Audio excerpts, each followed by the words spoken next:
मशालीला विरोध म्हणजेच आंबेडकरांना विरोध आहे, एवढं लक्षात ठेवा. चुकून जर मशालीला मत केलं तर ते आंबेडकरांना जाणार आहे, एवढं लक्षात ठेवा. सगळे आंबेडकरांचे मगाशी सांगितल्याप्रमाणे त्यांचेच पिल्ले आहे. काही करून रमेश बारसकरचा पराभव झाला पाहिजे याच्या करता ते त्या ठिकाणी जंग पसारतात. अप्पर तहसील कार्यालय रद्द करण्याच्या वेळेला सगळ्यांनी नागनाथ महाराजांची शपथ खाल्ली होती, त्यामुळे सगळ्याला एक राहावं लागलं. का तसं होऊ शकत नाही. तुम्ही कारभार आमच्या हातामध्ये द्या, मग बघा या मोहोळ शहराचा कसा काय अपलट करून आम्ही दाखवतो. अत्यंत महत्वाचे असते सत्तेचा उपयोग करणारी माणसं त्या ठिकाणी निवडून आली पाहिजेत. सत्तेचा दुरुपयोग करणारी माणसं ही बाजूला झाली पाहिजे. द्वेष करायचा, आकाश बुद्धी ठेवायची, जातीयवाद करायचा, अशा पद्धतीनं राजकारण करता येईल. तिजोरीच्या छाया तुमच्या समोर आज जे बोलतोय त्या उमेश पाटील जिल्हा अध्यक्ष ज्या पक्षाचा आहे त्या राष्ट्रवादीच्या नेत्याकडे, म्हणजे त्यामुळं मशालवाले उद्याच्याला निवडून आले तर नसतं रडत बसणार. काय करावं, आमची सत्ताच नाही, आमची सत्ता जाहीर केलं. बरकडेताईचा पराभव झाला तर त्या ठिकाणी उद्या रमेश बारसकर निवडून आले तरी त्याच दिवशी राजीनामा देईल म्हणून सांगितलं. धमक्या दिल्या चंद्रकांत वाघमोडेंना, धमक्या दिल्या. लखपती माणूस आहे राव. उद्या हे जर निवडून आले तर कसं माळच करतील विचार करा. काही विघ्न संतोषी लोकांमुळे खर तर प्रभाग क्रमांक 3 आणि प्रभाग क्रमांक 5 याच्यामधल्या 2 उमेदवारांच्या करता मोहोळ शहराच्या नगरपालिकेची निवडणूक थोडीशी पुढे गेली. 10 प्रभागापैकी या 2 प्रभागामध्ये आपल्याला पुन्हा प्रचार करता त्या ठिकाणी एकत्रित यावं लागलं. प्रभाग 3चे उमेदवार प्रथम नगराध्यक्ष रमेशजी बारसकर आणि प्रभाग 5चे आपले धनुष्यबाणाचे उमेदवार चंद्रकांतजी वाघमोडे यांच्या प्रचाराकरता आज प्रचाराच्या शेवटच्या सभेच्या निमित्तानं या ठिकाणी उपस्थित असलेल्या आपल्या नगराध्यक्षपदाचे उमेदवार सिद्धी वस्त्रे, त्याचबरोबर माजी उपसरपंच सतीशदादा बारसकर, विनोदजी कांबळे, ज्येष्ठ नेते मिलिंदजी अष्टूळ, ज्येष्ठ नेते दिलीप काका गायकवाड, राजाभाऊ गुंड, दामाजी गोडसे, मदनाना शिंदे, चैतन्य देशमुख, बंडू देशमुख, चेतन मांडवे, आबासाहेब बरकडे, आनंद जाधव, सरफराज सय्यद, उपस्थित सर्व आमच्या बारसकर वहिनी, त्यांच्या आईसाहेब, आपण सर्व तरुण मित्र, त्याचप्रमाणे रोहितजी तावस्कर, युवतीच्या अध्यक्षा गौरी शिंदे, अंजलीताई काटकर, सागरजी अष्टूळ, सुलतान पटेल, गणेशदादा गावडे, दाजी गाडवे, सोमनाथजी भालेराव आणि उपस्थित सर्व माझे पत्रकार मित्र, माता भगिनी, तरुण मित्रांनो, मला सांगितलं 9 वाजेपर्यंत सभा संपवायची. कुठंतरी धडकला असतो येताना. मी देखील आता जिल्हा परिषदच्या निवडणुका लागणार आहेत, त्यामुळं मोहोळ भागातल्या ग्रामीण भागाचा दौरा करतोय आणि त्या दौऱ्याला अतिशय चांगला प्रतिसाद मिळतो. आपण रमेश बारसकर यांचं गावेशपूर्ण भाषण, तळमळीचं भाषण आपण सगळ्यांनी ऐकलं. त्या मोहोळ शहराच्या नगरपालिकेच्या निवडणुकीच्या निमित्तानं मी जवळपास 11 सभा घेतल्या. मी देखील या मोहोळ शहरामध्येच राहतो, त्यामुळं आणि माझं लहानपण सगळं या मोहोळ शहरामध्ये गेलं, या गल्लीमध्ये, या गल्ल्यांमध्ये गेलं. माझं शिक्षणही इथंच झालं. आम्ही राहायलाही इथंच होतो. 3 भाऊ, आई वडील आम्ही इथंच राहिलो. त्यामुळे या मोहोळ शहराबरोबर आपलं स्वतःच्या गावाच्याही पलीकडे जाऊन एक आपुलकीचं आणि आत्मीयतेचं नातं निश्चितपणे आहे. निवडणुका दर 5 वर्षांनी येतात. लोकशाहीमध्ये निवडणुका झाल्या पाहिजेत आणि निवडणुका लढवणाऱ्यांना दर 5 वर्षांनी मतदाराच्याकडे हात जोडून मत मागण्याकरता जायची व्यवस्था म्हणजे हे लोकशाहीमध्ये निवडणूक आहे. जर तुम्ही चांगलं काम केलं असेल तर निश्चितपणे मतदार राजा जो आहे तो तुम्हाला पुन्हा आशीर्वाद देईल. जर तुम्ही चांगलं काम केलं नसेल, मतदार एकदा संधी देतो, परंतु चांगलं काम करण्याला तुम्ही नालायक ठरला असेल तर मतदार राजा तुम्हाला खड्यासारखं बाजूला देखील करतो. कुणी सत्तेचा ताम्रपेट घेऊन जन्माला येईल. त्यामुळे मी रमेश बारसकर यांचं काम अतिशय जवळून पाहिलं. ओबीसी मधून आलेलं एक उमदा असं नेतृत्व आहे आणि त्यांच्यामध्ये ती धडाडी, आम्ही वर्गमित्र देखील आहोत आणि एक काम करण्याची धमक आहे, दानत देखील आहे. मागाशी त्यांच्या भाषणात मी ऐकलं, या तालुक्याचे भाग्यविधाते म्हणून ज्यांचा उल्लेख केला जातो ते भाग्यविधाते कधीच नव्हते, ते भाग्य विजवते होते.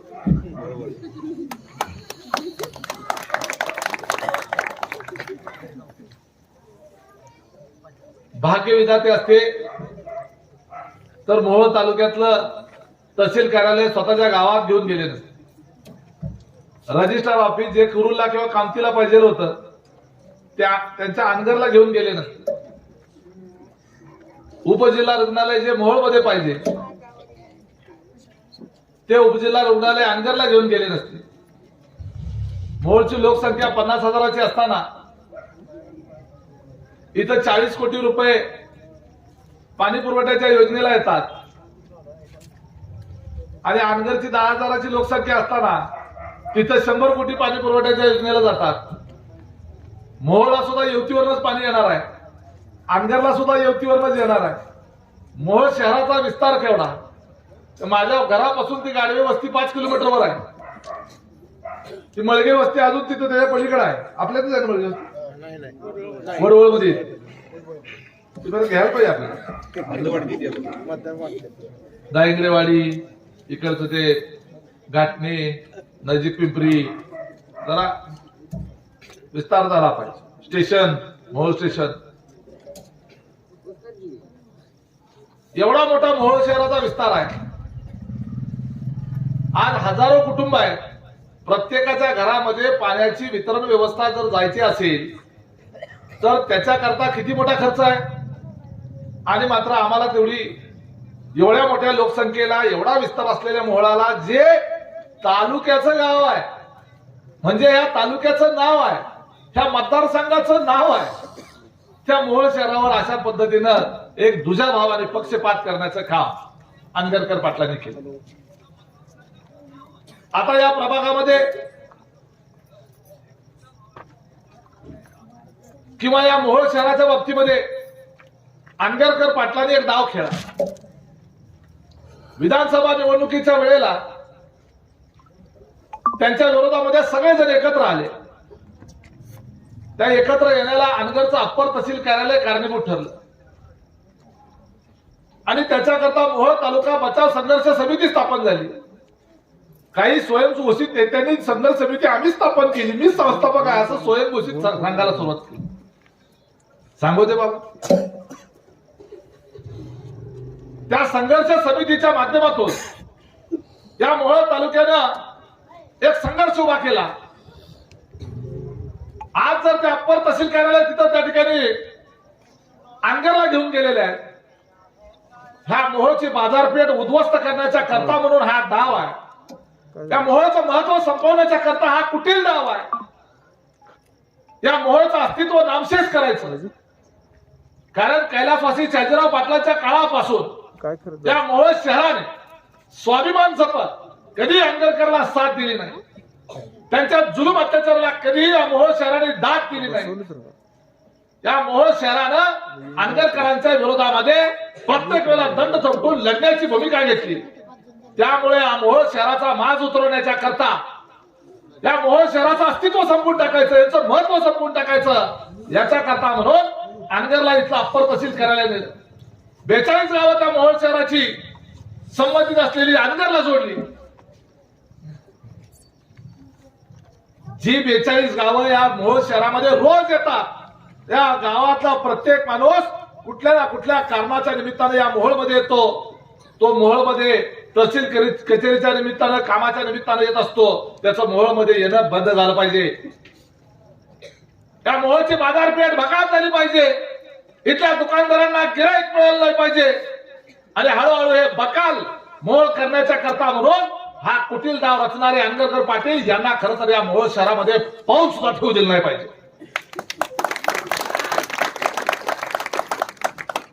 लोकशाही आहे त्यामुळे तुम्हाला प्रचार करता येतो, उमेदवार उभा करता येतात. आणि या मोहोळमध्ये तुम्ही उमेदवार उभा करता. आम्ही मोहोळकर लोकशाही मानणारी लोक आम्ही देखील उमेदवारी उभा करू देतो. परंतु तुमच्या अनगरमध्ये निवडणूक लढवायला सुद्धा तुम्ही उमेदवार उभा करू देत नाही. आमची 70 वर्षाची बिनविरोधाची परंपरा आहे म्हणून सांगतात. 70 वर्ष कशा पद्धतीनं अनगरची ग्रामपंचायत बिनविरोध होत होती हे उज्ज्वला थिटेच्या आत्ताच्या प्रकरणावरून लक्षात आलं. उज्ज्वला थिटेने अर्ज भरायचा प्रयत्न केल्यानंतर त्या विधवा महिलेच्या अंगावर आज तुम्ही 400-500 गुंड पाठवता. लाट्या काट्या तलवारी घेऊन तिच्या मागे लागता.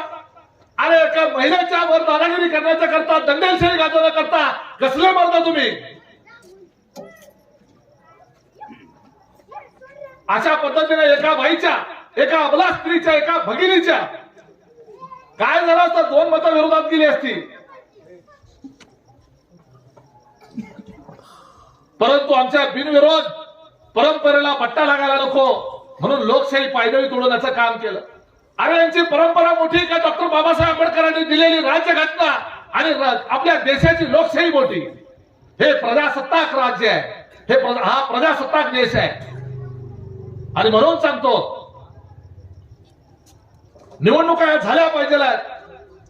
दर 5 वर्षांनी आम्हाला तुमच्या पाया पडत हात जोडत मत मागण्याची परिस्थिती निर्माण झाली पाहिजे. आणि ती फक्त निवडणुकांमधूनच होऊ शकते. आम्ही चांगलं काम नाही केलं आम्हाला खऱ्यासारखं तुम्ही बाजूला काढू शकता. रमेश बारसकरांनी या मोहोळचा मुख्य रस्ता हा दुतर्फा रस्ता करून दाखवला. तोही स्वतःच्या पैशातून दिलेल्या शब्दाला जागणारा माणूस आहे, दिलेल्या शब्दाप्रमाणे काम करणारा माणूस आहे. त्याच्यामध्ये ती धमक आहे. आज या वार्डाची निवडणूक जरा पुढे आली त्यामुळे अख्खं मोहोळ शहराचे सगळ्या विरोधातले पुढारी तुटून पडलेले आहेत. 50-50 लाख रुपये काट्यावर मारलेले पैसे इथं पाठवले गेले. 50 लाख पाठवू द्या नाहीतर 1 कोटी पाठवू द्या, 5,000 एक काढू द्या तर 10,000 काढू द्या. जेवढं येत आहे तेवढं घेऊन टाकायचं. आज पदरचं कोण देत नाही.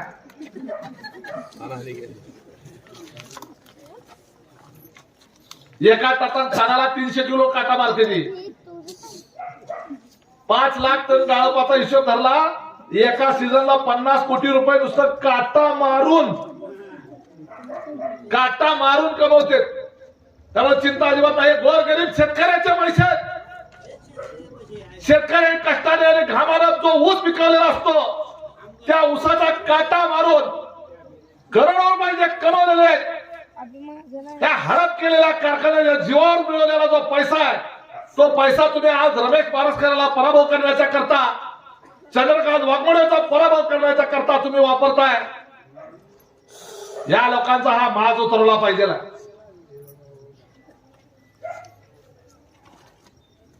तुमच्या या गल्लीचं नाव काय?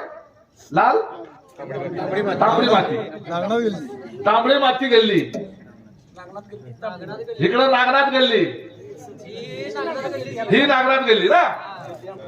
शिवाजी चौक, चाटे गल्ली. या अंगरकरांच्या हातात जर उद्या गेलं तांबडी गल्ली विसरायची, राणा गल्ली होईल. नागनाथ गल्ली लोकनेते नगर होईल. बघा यांच्या बगल बच्च्याची नावं बघा यांच्या दुकानाची. या मोहोळच्या चौकात लोकनेते शॉपिंग संकुल. अरे साजराव पाटील संकुल का नाही टाकलं? पंडित देशमुख संकुल का नाही टाकलं?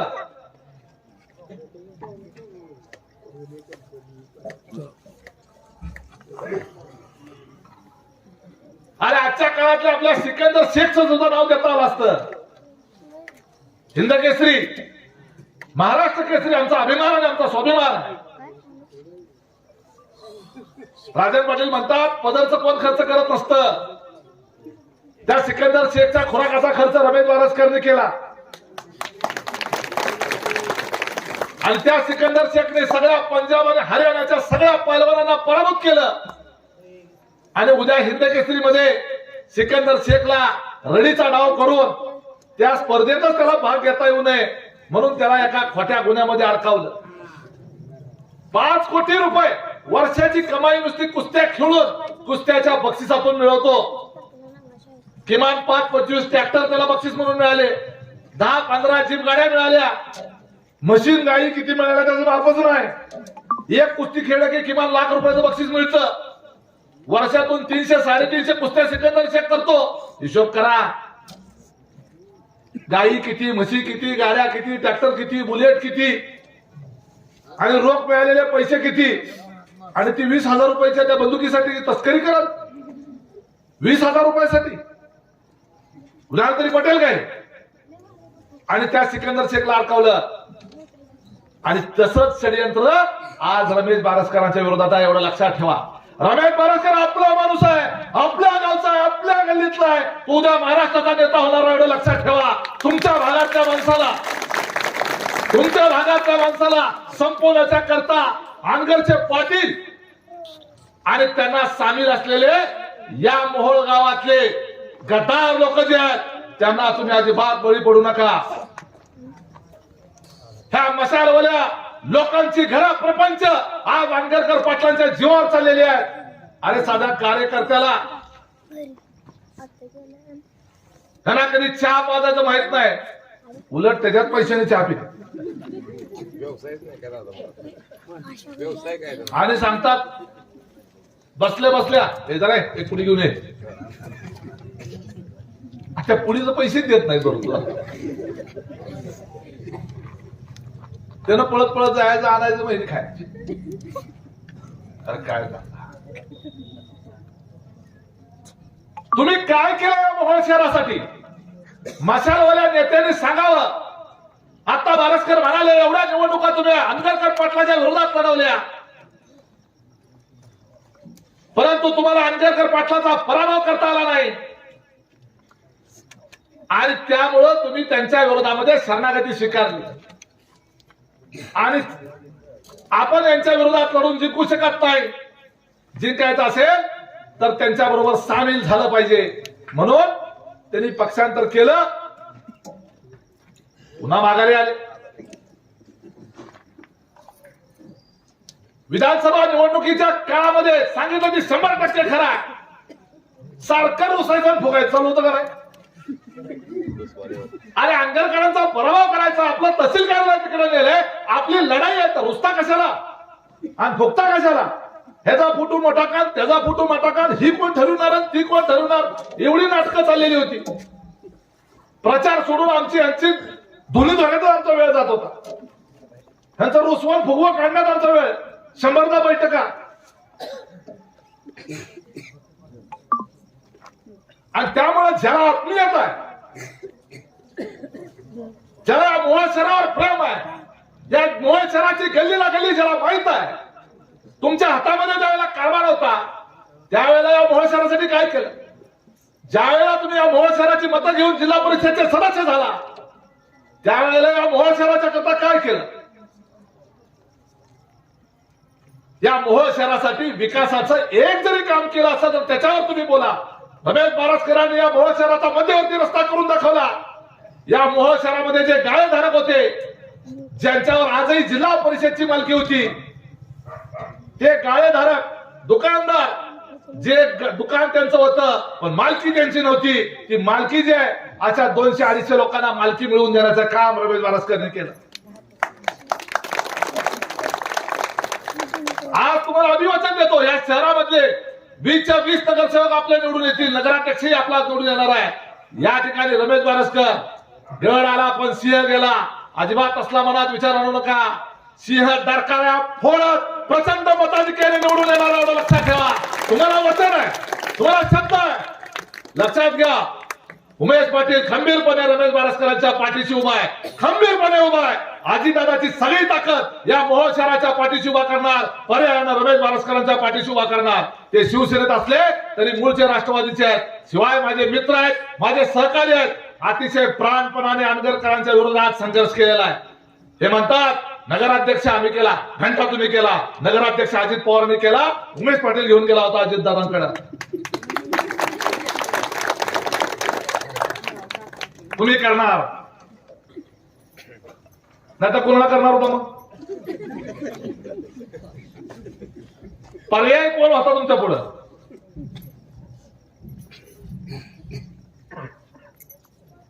आणि आज प्रचार करताना 4 आमदार इथं.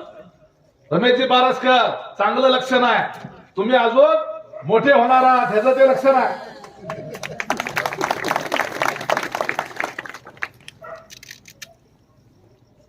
एवढ्या मोठ्या लोकांना इथे यावं लागतंय का गल्लीमध्ये प्रचार करायला? आम्ही सामान्य माणसं आहे, आम्ही सर्वसामान्य कुटुंबातून आलेलो आहोत. आज या ठिकाणी एवढ्या वर्ष सगळे विरोधक म्हणून गेणारे, मग राजे पाटलाचा पराभव का झाला नाही तुमच्याच्याने? 30,000च्या मताधिक्यानं 4,000 कोटी रुपयाचा निधी आणला म्हणून यशवंत मानेंनी सांगितलं होतं. ती 4,000 कुठं गेलं अजून पत्ता काय सापडच नाही. कुठं नेमका खर्च केला तेच कळत. आमच्या गावात तर गवत लावण्याच्या करता 7 लाख रुपये दिलेत. गवतासाठी कुठे पैसे असतात? तिथं मनानेच येते उगवून. इथं असं उगा काय गवत उगवलेलं, ह्याच्यासाठी निधी द्यायची गरज आहे का? तिकडे तरी उगवतोय मनानेच. असे पैसे खर्च आणि 4,000 कोटी दिले म्हणून सांगितलं. यांना मिळालेल्या पैशातून लोकनेते कारखाना जो प्रायव्हेट केलेला आहे स्वतःच्या मालकीचा, जो आधी लोकांचा होता, त्या कारखान्याच्या आतमध्ये सिमेंट कॉन्क्रीटचे चकाचक रोड केलेले आहेत. म्हणजे यांच्या हातात सत्ता दिल्यावर काय होते बघा. आणि मशाल काय आणि तुतारी काय आणि हात काय, हे कमळाबाईचे पिल्ले चवी लक्षात ठेवा.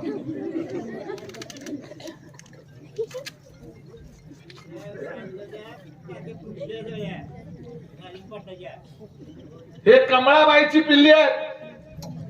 केवळ फक्त त्यांच्या विरोधातली मत विभागणी करण्याच्या करता म्हणून ही पिल्ली पुढे केलेली आहे.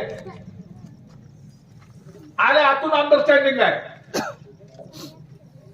कुठल्या वार्डात, कुठल्या प्रभागात खाली कोण चालवायचा, वर कोण चालवायचा, साईडला कोण चालवायचा, तिरका कोण चालवायचा, सगळं आंगरकरांना विचारून मशालीची तिकीट ठरले गेलेली आहेत. आंगरकरांना विचारून तुतारीची जागा ठरलेली आहे. त्यांनाच विचारून हाताची सुद्धा जागा ठरलेली आहे. हाताच्या उमेदवाराला उभा करायचं होतं, मग यायचं होतं ना कमळा. तिकडून का नाही उभा केलं? नगराध्यक्ष एकटाच सदस्य असताना नगराध्यक्ष कसं केलं? एकच सदस्य असताना 20 नगरसेवक असलेल्या नगरपालिकेचं नगराध्यक्ष ज्यांना केलं गेलं त्यांचे ते उपकार कधी विसरू शकते का? नाही विसरू शकत.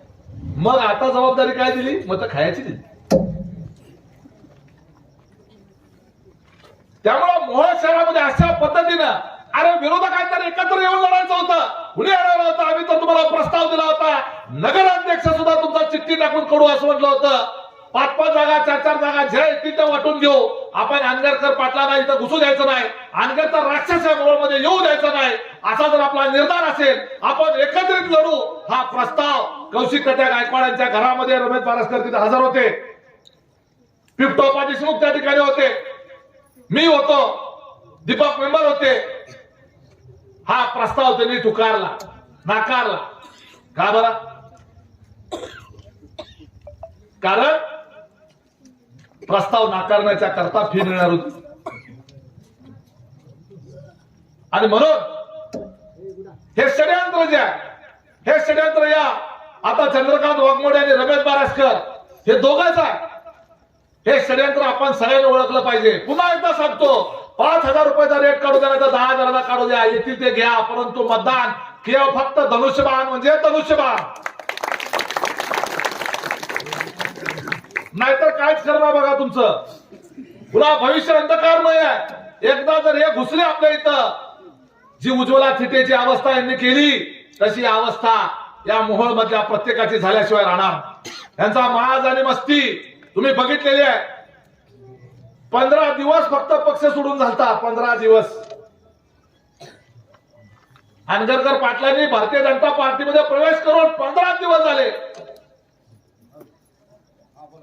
काही कारणामुळे अनेकांना पक्षांतर करावं लागलं असेल।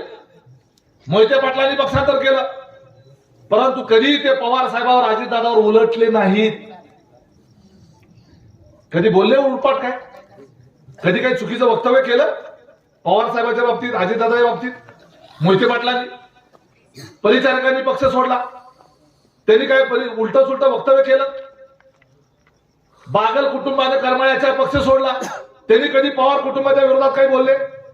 दिलीप सोपल यांनी पक्ष सोडला, ते कधी पवार साहेबांच्या अजितदादाच्या विरोधात कधी बोलले? कुणीच बोलले नाही। यांना पक्ष सोडून, परिचारकांना पक्ष सोडून आता 10 वर्ष झाली। मोहिते पाटलांना पक्ष सोडून 5-6 वर्ष झाली। दिलीप सोपलांना पक्ष सोडून 5-7 वर्ष झाली। बागल कुटुंबाला पक्ष सोडून 5-7 वर्ष। अरे ज्यांच्यामुळे अस्तित्व तुमचं निर्माण झालं, ज्यांच्यामुळे तुम्ही आमदार झाला, ज्यांच्यामुळे खासदार झाला, ज्यांच्यामुळे मंत्रिपदं मिळाली, ज्यांच्यामुळे कारखाने उभे राहिले, ज्यांच्यामुळे सुबत्ता आली, ज्यांच्यामुळे सगळं सामर्थ्य तुमचं तयार झालं, 15 दिवसामध्ये पक्ष बदलल्या अजितदादाला उलट भाषा, अजितदादाला चॅलेंज करता। किती माजुरी आहेत आणि किती मस्तवाल आहेत एवढं लक्षात ठेवा। सत्ता आली, आमच्या पक्षाचा मुख्यमंत्री आहे, आमच्या पक्षाचा गृहमंत्री आहे, त्यामुळे आता आम्ही कसाही नंगानाच केला तरी आमचा कुणी कंटा वाकड करू शकत नाही। या गुरमीतून तो काळाराजे पाटील अजितदादाच्या विरोधामध्ये बोलला। विचार करा, या शहरामधलं जर सत्ता यांच्या हातात गेली, मशालीच्या काय आणि कमळाबाईच्या काय, एकच दाणीच्या 2 बाजू आहेत एवढं लक्षात ठेवा। हे पक्क ध्यानात ठेवा, एकाच महिन्यात 2 बाजू आहेत। ह्यांच्या हातामध्ये सत्ता गेली, मशालीच्या हातात गेली म्हणजेच आंबेडकरांच्या हातात जाणार आहे एवढं लक्षात ठेवा। आणि म्हणून हे कसा माज करतील, किती मगरुरीन, किती मस्ती करतील एवढं लक्षात घ्या। दना दना दना अनगरचे सगळे गाड्या घुसतील इथं, आणि मग अन्याय अत्याचाराची परिसीमा राहणार नाही। कशा पद्धतीने अन्याय अत्याचार करतात या मोहोळ मधल्या लहान पोरापासून ते 100 वर्षाच्या म्हाताऱ्याला सगळ्याला माहित आहे। त्यामुळं पहिल्यांदा आपल्या मोहोळ शहराची अस्मिता, आपल्या मोहोळ शहराचा स्वाभिमान, तुमचा आमचा अभिमान, तुमचं आमचं स्वातंत्र्य जे आहे हे पहिले आबादी ठेवलं पाहिजे। विकास करायला आम्ही पूर्ण सक्षम आहोत, ते करून दाखवलेलं आहे, या पुढे देखील करणार आहोत। या मोहोळ शहराच्या विकासाला तसूभर देखील कमी पडू देणार नाही एवढं लक्षात घ्या। आम्ही या लोकांच्या विरोधात एल्गार पुकारलेला आहे। आंबेडकरांचा पराभव करण्याच्या करता मला स्वतःला पक्ष सोडायचा वेळ आली। राज्याचा मुख्य प्रवक्ता होतो मी, म्हणाल तर त्यावेळेला पक्षाची भूमिका होती, राज्य स्तरावर काम करत होतो, कसाही कुठूनही विधान परिषदेवर वगैरे आमदार झाला असतो, परंतु या मोहोळ शहरातल्या लोकांना दिलेला शब्द पाळण्याच्या करता कसल्याही परिस्थितीमध्ये आंबेडकरांबरोबर समझोता नाही म्हणजे नाही या भूमिकेच्या करता, त्यांचा पराभव करण्याकरता उमेश पाटलांनी त्यावेळेला पक्ष सोडला। आणि या लोकांचा, ह्या सगळ्या तुमच्या मतदानाच्या जोरावर, त्या मोहोळ तालुक्यातल्या मोहोळ मतदारसंघाच्या मतदाराच्या स्वाभिमानी 72 मतदाराच्या जोरावर आपण आंबेडकरांचा पराभव करून दाखवला। साधा सुद्धा नाही, 30,000पेक्षा जास्त मतांनी। आणि आज त्या 30,000मध्ये 12,000 मतं फक्त मोहोळ शहरातली आहेत। फक्त मोहोळ शहरातली 12,000 मत, 12,000चा लीड आहे मोहोळ शहराचा। त्यामुळे ज्या पद्धतीनं मशालीला विरोध म्हणजेच आंबेडकरांना विरोध आहे एवढं लक्षात ठेवा। चुकून जर मशालीला मत गेलं तर ते आंबेडकरांना जाणार आहे एवढं लक्षात ठेवा। कारण त्याला मशालीला आंबेडकरांच्या पैशाचा स्पर्श झालेला आहे, त्यामुळे ते बाटलेलं आहे। तुमचं मत तिकडे जाऊन स्वतःला बाटवून घेऊ नका। आंबेडकरांच्या आपण विरोधात आहे ना, तर विरोधामध्ये आता या ठिकाणी मोहोळ शहरामध्ये ज्या व्यासपीठावर उमेश पाटील बसलेला आहे, ज्या व्यासपीठावर रमेश बारसकर आहे, ज्या व्यासपीठाला राजू खरे या आमदाराचा पाठिंबा आहे, ते व्यासपीठच एकमेव आंबेडकरांच्या विरोधातलं व्यासपीठ आहे। तेच आंबेडकरांच्या विरोधातले उमेदवार आहेत। बाकीचे सगळे आंबेडकरांचे मगाशी सांगितल्याप्रमाणे त्यांचेच पिल्ले आहे. गफलत करू नका, चूक करू नका. आणि मला अजूनही आवर्जून सांगायचं आहे, या वार्डामधले जे कोणी मोहोळच्या बाहेर राहणारे असतील, पुण्यात मुंबईत गेलेले असतील, तर त्यांनी कृपा करून सगळ्यांनी माघारी त्या दिवशी मतदानाला या. 20 तारखेला ना मतदान, 20 तारखेला मतदान आहे. घराघरातलं प्रत्येक मतदान हे आपल्यालाच पडणार आहे एवढं लक्षात ठेवा. फक्त मतदान केंद्रापर्यंत पोहोचवा. जाणीवपूर्वक 20 तारखेला भांडणं काढली जातील, कुणाला काहीतरी टोमणे मारले जातील, कुणाला कोणतरी शिवीगाळ करेल, एक शब्दानं कुणाला काही बोलू नका. त्यांना इथलं वातावरण बिघडवायचं, तिथं दहशत निर्माण करायची आहे. काही करून रमेश बारसकरचा पराभव झाला पाहिजे याच्याकरता ते त्या ठिकाणी जंग पछाडणार आहे. तुमचा त्यामुळे स्वाभिमान आहे एवढं लक्षात ठेवा. ही लढाई जी आहे ती आंबेडकरांच्या विरोधातली आहे. त्या लढाईचा मोहरक्या या मोहोळ शहरातला तो त्या ठिकाणी हरता कामा नये. त्यामुळं आज आम्ही आमच्या सगळ्या नगरसेवकांना रमेश बारसकरांसह नागनाथ महाराजांची शपथ त्या दिवशी दिलेली आहे. ज्या पद्धतीनं अनगरचं अप्पर तहसील कार्यालय रद्द करण्याच्या वेळेला सगळ्यांनी नागनाथ महाराजांची शपथ खाल्ली होती, त्यामुळे सगळ्याला एक राहावं लागलं होतं. त्यामुळे या मोहोळच्या 3 नंबरच्या आणि 5 नंबर मधल्या प्रभागातल्या सर्व स्वाभिमानी मतदाराला नागनाथ महाराजांची शपथ आहे. नागनाथ महाराज डोळ्यासमोर आला आणि या मोहोळचा स्वाभिमान, अभिमान, आमची अस्मिता त्या ठिकाणी समोर आला आणि या ठिकाणी धनुष्यबाणाला मतदान करा. भविष्य काळ नाही तर आपल्याला माफ करणार नाही. तुमच्या लेकरा बाळाचं आयुष्य, पुढचं आयुष्य जर सुरक्षित ठेवायचं असेल आणि स्वाभिमानाने या मोहोळ शहरामध्ये वावरायचं असेल, मोहोळचं अंगर होऊ द्यायचं नसेल, तर फक्त आणि फक्त धनुष्यबाण लक्षात ठेवा, रमेश बारसकर लक्षात ठेवा, चंद्रकांत वाघमोडे लक्षात ठेवा. दोन्ही ठिकाणी धनुष्यबाणाला मतदान करा.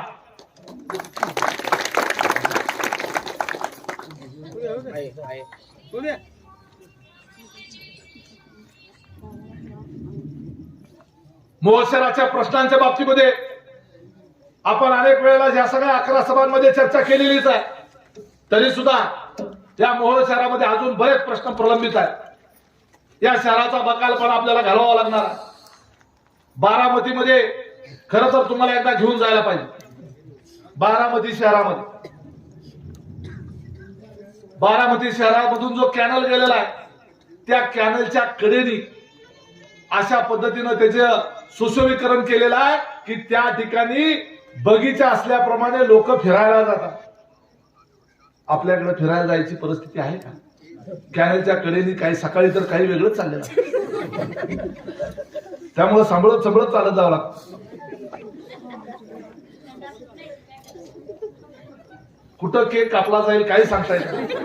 वाढदिवस नसताना भलताच वाढदिवस साजरा करायची परिस्थिती येऊ शकते. ती ताई म्हणाली की शौचालय नाही तर काय करावं. म्हणजे अजून आपण त्या बारामतीच्या 20-25 वर्ष महाग आहे.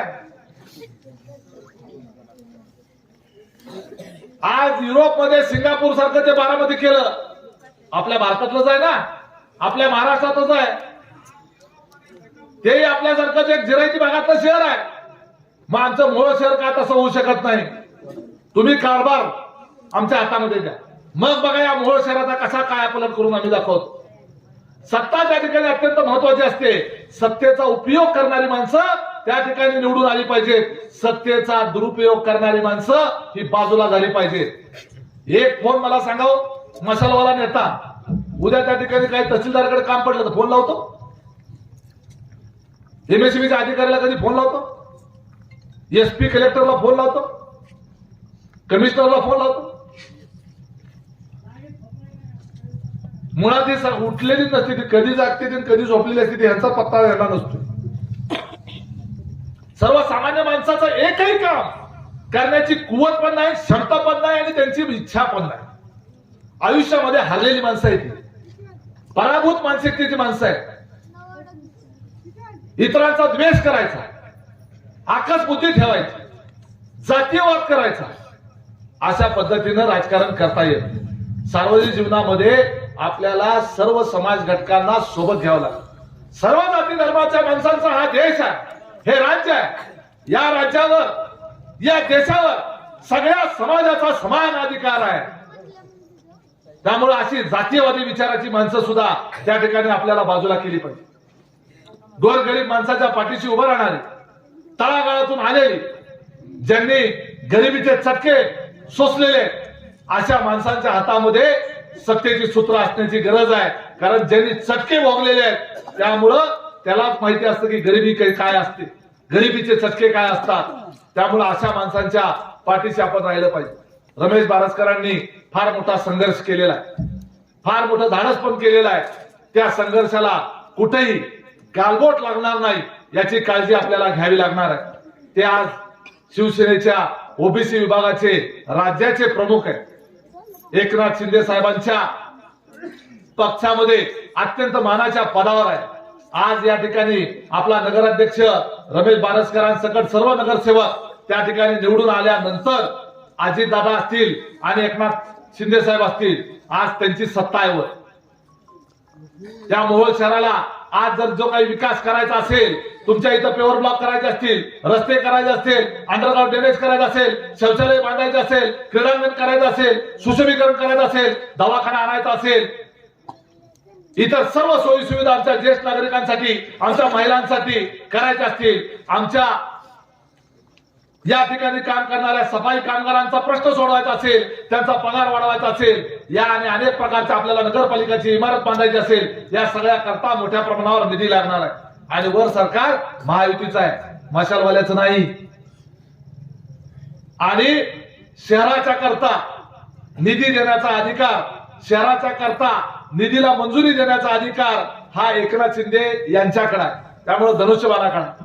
आणि दुसरा अधिकार निधीच्या फाईलीवर सही करायचा अधिकार अजितदादाकडे. त्यामुळं तिजोरीच्या छाया तुमच्या समोर आज जे बोलतोय ते उमेश पाटील जिल्हाध्यक्ष ज्या पक्षाचा आहे त्या राष्ट्रवादीच्या नेत्याकडे म्हणजे अजितदादाकडे. आणि शहराचा विकास करण्याची जबाबदारी ज्याच्यावर आहे ते नगर विकास खातं हे एकनाथ शिंदे साहेबांकडे. त्यामुळं माशालवाले उद्याच्याला निवडून आले तर नसतं रडत बसणार, काय करावं आमची सत्ताच नाही, आमची सत्ताच नाही. एखादं काम सांगितलं इथं आमच्या इथं जरा पेवर ब्लॉक टाकून द्या, काय कसं करणार, आमची सत्ताच नाही. मग कशाला निवडणूक लढवली? रडगाणं सांगत बसणार. त्यामुळे अशा रडणाऱ्या रडगाणं सांगायची परिस्थिती, कारण 4 वर्ष उद्याच्याला अजून महायुतीचं सरकार. आणि त्यामुळं आपल्याला एका बाजूला स्वाभिमान, आपल्याला इथून कमळ का हातभार करायचा आहे, कारण ते राजन पाटलाच्या हातात, त्यांच्या हातात नसतं तर कदाचित आम्ही सगळ्या विरोधी ग्रुपनी युती सुद्धा केली असते. परंतु ह्या चुकीच्या माणसाच्या हातामध्ये कमळ असल्यामुळं आम्हाला ते या ठिकाणी अजिबात चालणार नाही. आमचा संघर्ष त्यांच्या विरोधात आहे, आमची लढाई त्यांच्या विरोधात आहे. आम्हाला त्यांनाच हातभार करायचा आहे. अशी नालायक लोक आम्हाला कुठल्याही पद्धतीनं सत्तेमध्ये येऊन देऊ चालणार नाही. ते सामान्य माणसाच्या हिताचं नाही, आपल्या शहराच्या तर अजिबातच नाही. आणि त्यामुळं आमच्या आया बहिणींच्या सुरक्षेसाठी अत्यंत वाईट घनश्याम मोरे मी ऐकून नगरपालिकेची पायरी सुद्धा सोडू दिली नाही पाहिजे. यांचा स्पर्श देखील या मोहोळ नगरपालिकेच्या पायरीला लागला नाही पाहिजे. म्हणून रमेश बारसकर या नाराज महाराजाच्या साक्षीने आम्ही त्या ठिकाणी आपल्याला अभिवचन देतोय. उद्या आमची नगरपालिका रमेश बारसकर सकट त्या ठिकाणी नगराध्यक्ष सिद्धी वस्त्रे सकट आमचे नगरसेवक निवडून आल्यानंतर त्या नगरपालिकेच्या दारातच पंडित देशमुख यांचा पूर्णाकृती पुतळा त्या ठिकाणी उभा करणार. या मोहोळ शहराच्या नगरपालिकेत यायचं असेल तर त्या पंडित देशमुखच्या पुतळ्याच्या ठिकाणी स्पर्श करून त्याचा पदस्पर्श करूनच आतमध्ये जावं लागेल. ही परिस्थिती या मोहोळ शहरामध्ये आपल्याला निर्माण करायची आहे. शिवाजी चौकामध्ये छत्रपती शिवाजी महाराजांचा पूर्णाकृती पुतळा, अरे यांनी साधा जाहीरनामा सुद्धा काढला नाही. आम्ही मोहोळ शहर, आम्हाला जर उद्या मोहोळ शहराची सत्ता दिली तर आम्ही मोहोळ शहरासाठी हे करू असा कुणी कुठल्या पक्षाने जाहीरनामा काढला का? आहे का? काढला? माया तर वाचलो फक्त धनुष्यबाणाने जाहीरनामा. म्हणजे अरे लोकांना सांगा तरी मत कशासाठी द्यायची. आम्ही सांगितलं मोहोळ पासून सोलापूरला जाणारी फुकट बस, रोज सोलापूरला दिवसातून 6 फेऱ्या करणारी इलेक्ट्रिक बस नगरपालिकेच्या वतीनं चालू करणार. आम्ही सांगितलं आमचे जे दिव्यांग बंधू आहेत, अपंग लोक आहेत त्यांना 25,000चा भत्ता दरवर्षी 25,000 रुपये अपंग लोकांना. आम्ही सांगितलं आमच्या सफाई कामगारांना कायम कर्मचारी करणार, शिवाय आज त्यांना 10,000चा पगार आहे, त्यांना 20,000 रुपये पगार करणार. आम्ही सांगितलं या मोहोळ शहरामध्ये भव्य दिव्य असं क्रीडांगण करणार, साधं सुद्धा नव्हे 15 एकरामध्ये. उद्याच्याला या मोहोळ शहरातली तरुण पिढी ऑलिम्पिक मध्ये गेले पाहिजे, भारताच्या क्रिकेट टीम मध्ये खेळताना दिसली पाहिजे, फुटबॉलच्या टीम मध्ये खेळताना दिसली पाहिजे, व्हॉलीबॉलच्या टीम मध्ये खेळताना दिसली पाहिजे. या मोहोळ शहरातले सिकंदर शेख प्रमाणे आमचे हिंद केसरी, महाराष्ट्र केसरी, रुस्तमे हिंद होताना आमचे दिसले पाहिजे. अशा पद्धतीचे त्या ठिकाणी आमचे क्रीडा संकुलामध्ये आमचे पैलवान आणि खेळाडू तयार झाले पाहिजेत. 15 एकरातलं भव्य दिव्य असं क्रीडा संकुल त्या ठिकाणी आम्ही उभा करणार. आमच्या अल्पसंख्याक समाजाच्या संदर्भाने सुद्धा त्या ठिकाणी आम्ही अनेक प्रकारचे त्या आमच्या जाहीरनाम्यामध्ये वेगवेगळी आश्वासनं दिलेली आहे. आता सभेची वेळ संपत आली असल्यामुळे मी जास्त खोलात जाणार, परंतु एक गोष्ट लक्षात घ्या, या 3 नंबर प्रभाग आणि 5 नंबर प्रभाग मगाशी रमेश बारसकरांनी सांगितलं,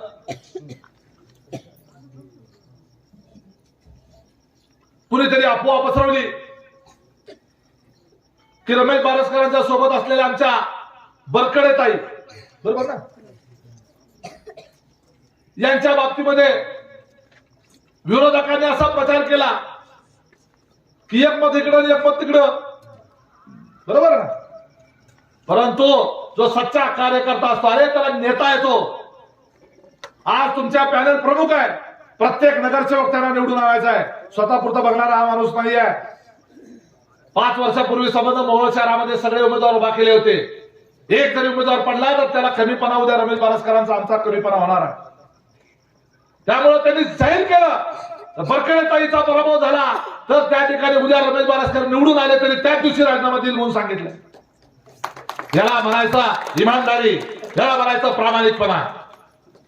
आणि त्यामुळं तुमच्या गल्लीतला माणूस आहे, जसं माझ्या नरखेडला माझ्याबद्दल अभिमान आहे. काल नरखेडची सभा झाली, मी सांगितलं की आज तुमचा उमेश पाटील तुम्ही निवडून दिल्यामुळं आज नुसतं तालुक्याचं नाही, एका नरखेड गावाचं नाही, एका गटाचं नाही, तालुक्याचं नाही, आज जिल्हाध्यक्ष आहे, महाराष्ट्राचं सुद्धा त्या ठिकाणी नेतृत्व केलं, महाराष्ट्राचा मुख्य प्रवक्ता होऊ शकलो. राज्याचं राजकारण करण्याकरता ज्यावेळेला आपल्याच माणसाला आपण ताकद देतो त्यावेळेला कर्तृत्ववान माणसाच्या पाठीशी आपल्या भागातल्या लोकांनी उभं राहायचं असतं.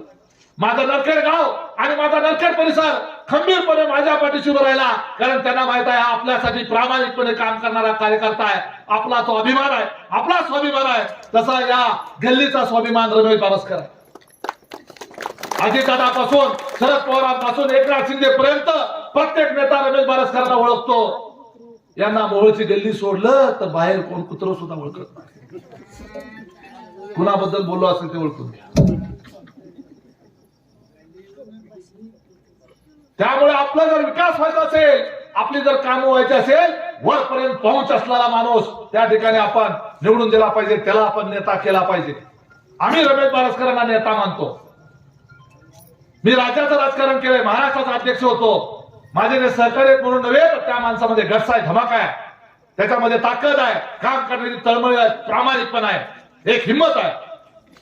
आणि त्या ठिकाणी त्याच्यामध्ये त्या माणसाच्या हातामध्ये आपल्याला मोहोळ शहराचं नेतृत्व, तिथं राज्याचं नेतृत्व करण्याची कुवत असणारी गुणवत्ता त्यांच्यामध्ये आहे. आपण त्याच्या पाठीशी उभं राहिलं पाहिजे. ते पुढे गेले तर तुमचा भाग पुढे जाणार आहे, ते पुढे गेले हे शहर पुढे जाणार आहे, त्यांना ताकद मिळाली तर तुमची गल्ली पुढे जाणार आहे. तुम्हाला प्रत्येकाला आम्ही रमेश बारसकरच्या गल्लीत राहतो याचा अभिमान तुम्हाला त्या ठिकाणी उद्याच्याला वाटणार आहे. म्हणून आपल्या माणसाचं कधी पाय खेचायचा नाही. आपल्या माणसाच्या पाठीशी काही उन्हातुने असतील, तुमच्या आपसात काही मतभेद सुद्धा असतील, परंतु बारसकर उद्याच्याला पुढे गेलं तर उद्याच्याला मोहोळ शहर पुढे जाणार आहे. तुमचा अभिमान, तुमचा स्वाभिमान म्हणजे रमेश बारसकर आहे. म्हणून त्यांच्या पॅनलचे असलेले 5 नंबर मध्ये चंद्रकांत वाघमोडे यांना तर धमक्या दिल्या. चंद्रकांत वाघमोडेंना धमक्या दिल्या. लखपती माणूस आहे राव, चांगला व्यापारी आहे. निवडणुकीतून माघार घेण्याच्या करता त्यांना धमक्या दिल्या. बघा यांची पद्धत कशी आहे. म्हणजे उद्याच्याला हे जर निवडून आले तर कसं मास करतील विचार करा. उमेश पाटलांनी किंवा रमेश बारसकरांनी आम्ही पण निवडून आलो. विचार आमच्या भागामध्ये आम्ही कधी असा मास केला?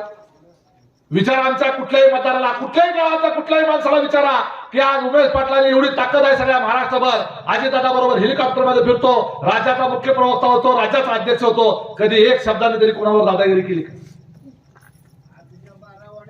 परंतु यांची उठता बसता दादागिरी, कारण वृत्तीच असली आहे. दुकानदारावर दादागिरी, व्यापाऱ्यावर दादागिरी, आमच्या अल्पसंख्याक समाजातल्या लोकांवर दादागिरी.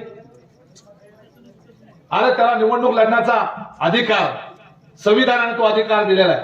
अशा पद्धतीनं दादागिरी करून लोकशाहीमध्ये चालत नसतं. त्यामुळं अशी माणसं आपण खऱ्यासारखी बाजूला केली पाहिजेत. आणि त्यामुळं आता वेळ संपलेली आहे. एवढंच आपल्याला सांगतो की रमेश बारसकर, रमेश आणि उमेश ह्या दोन्ही एका नाण्याच्या बाजू. रमेश बारसकरांची ताकद कमी केली म्हणजे तुम्ही उमेश पाटलाची ताकद कमी केली, एवढं लक्षात ठेवा. आणि मी जी लढाई हातामध्ये घेतलेली आहे ह्या आंगरकरांना सर्व सत्तेमधून हद्दपार करण्याच्या करता जे शिवधनुष्य उमेश पाटलाने उचललेला आहे, त्या शिवधनुष्याला ताकद कमी पडता कामा नये. त्या उचललेल्या शिवधनुष्याला पेलण्याच्या करता रमेश बारसकर हा उमेश पाटलाच्या सोबत पाहिजे आणि त्याच्या करता तुमचं मत हे धनुष्यबाणाला मिळालं पाहिजे. एवढं सांगतो आणि थांबतो. जय हिंद, जय महाराष्ट्र.